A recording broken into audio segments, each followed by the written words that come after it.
back to limper. We've got an okay hand. We're going to go ahead and do 4 times the big blind plus 1 for the limper. So now we have position in the hand no matter what. Multi-way isn't great here, but if we get checked into, we're definitely c-betting this. And we get donked into here. And so this is a situation where I think pretty much everything's backfired. We didn't hit anything, and we got someone betting into us a donk bet, and we got 1 caller, so most likely someone's hit that queen. Just better to play it safe, let this one go. And here we got a hand, and we're just going to do that same 60-cent raise. Let me bring up the other table and move it so I have a better idea of what I'm recording.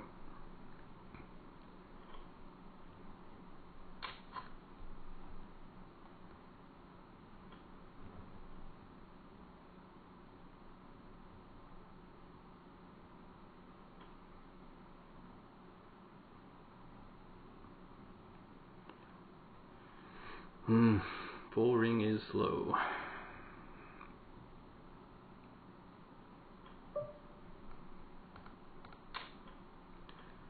So it's not a great flop for us.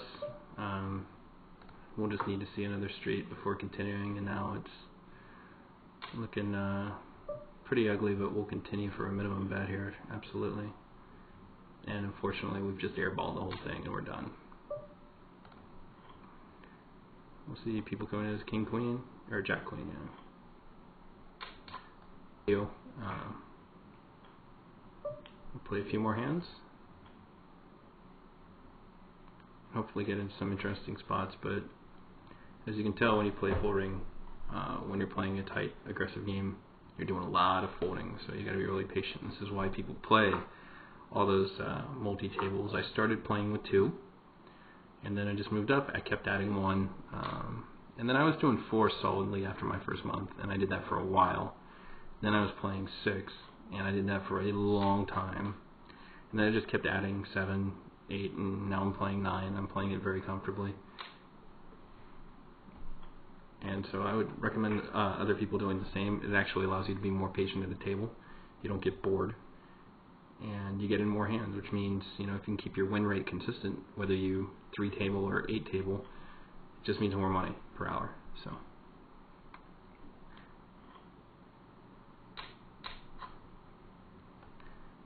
just not seeing anything too interesting here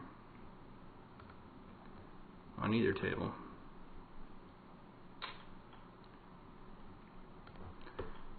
So it's actually been a while, and this is one of the cases I like limping in when you've got some connected cards.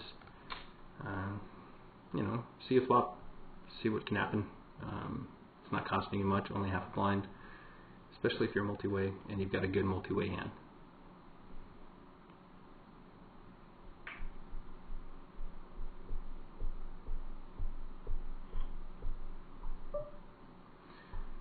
So we have a 9 high flush draw here, and here we're just folding, so we'll get back to our other table.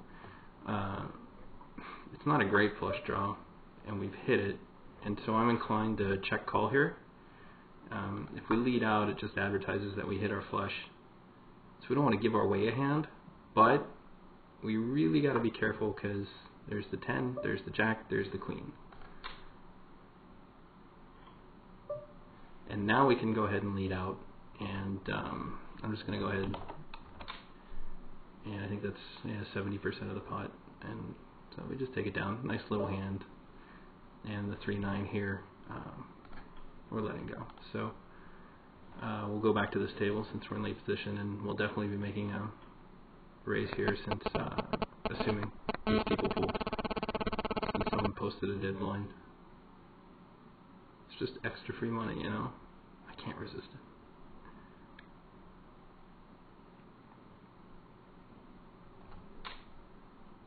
And it looks like he's onto us too, so, well, he's not onto us, but he's on to our same line of thinking.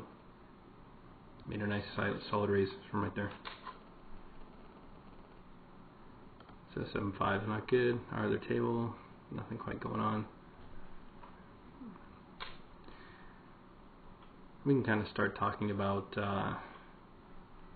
images that we see based off our HUD. So I'm going to go ahead and move this table over here since we don't have as many hands, and since we're winding down the video, we'll talk about some of the people that we see. I mean, again, you don't want to draw these as conclusions, but you're starting to get an idea of what you're going to be seeing here. This guy is a 6-0 after 32 hands, meaning he's as tight a player as possible. He's followed by a 4-4, so these two guys are looking extremely tight. That said, I've folded 30 straight hands before. I've just gone that card dead, so again, you don't want to be drawing conclusions, but it's, you know, something, okay, you can start to be aware at this point once you have 50 hands, like, maybe this player's like this. You see some very loose fish here. The 6801, just an absolute fish. He's in a lot of hands and giving up, only betting when he has something. 33-10-1, again, you know, I called it. He's only doing something when he has a hand. So same thing here. This guy is a nit, you know, 9-2. It's just ridiculously tight. Here's a fish at 38-3. 14-0-4 after 14 hands is just too little. You know, one hand, nothing. This is looking really solid. I'm looking good as a 16-14-5. When your VPIP and pre-flop range are really close, you're in a very good position. So here we're going to isolate our fish and raise it up and see if our isolation play works.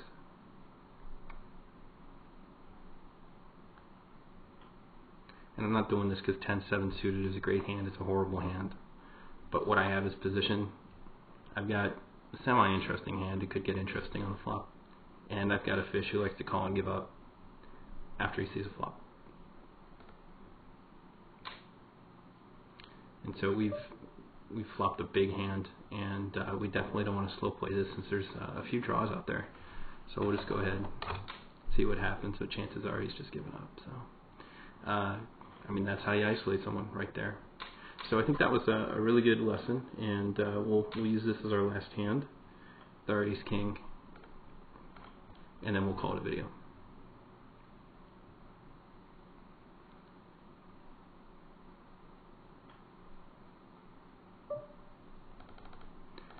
Same raise amount, same play as last time.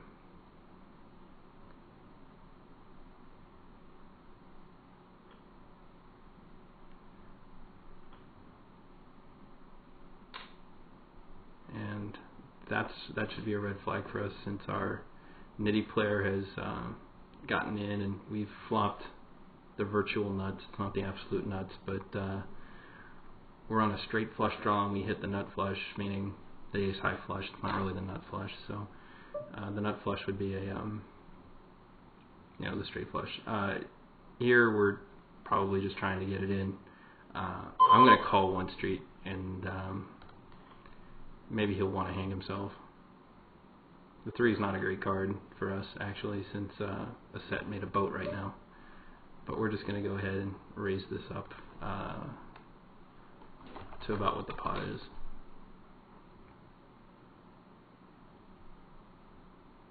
It wouldn't be surprising to see him let it go here.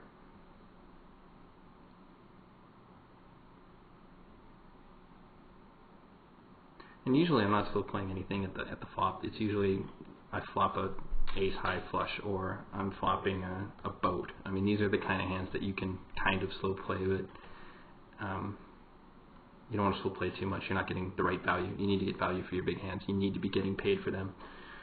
You want them to get it in. So that was the thinking there. Anyways, hope you enjoyed the video. And this is Sean for MacPoker.com.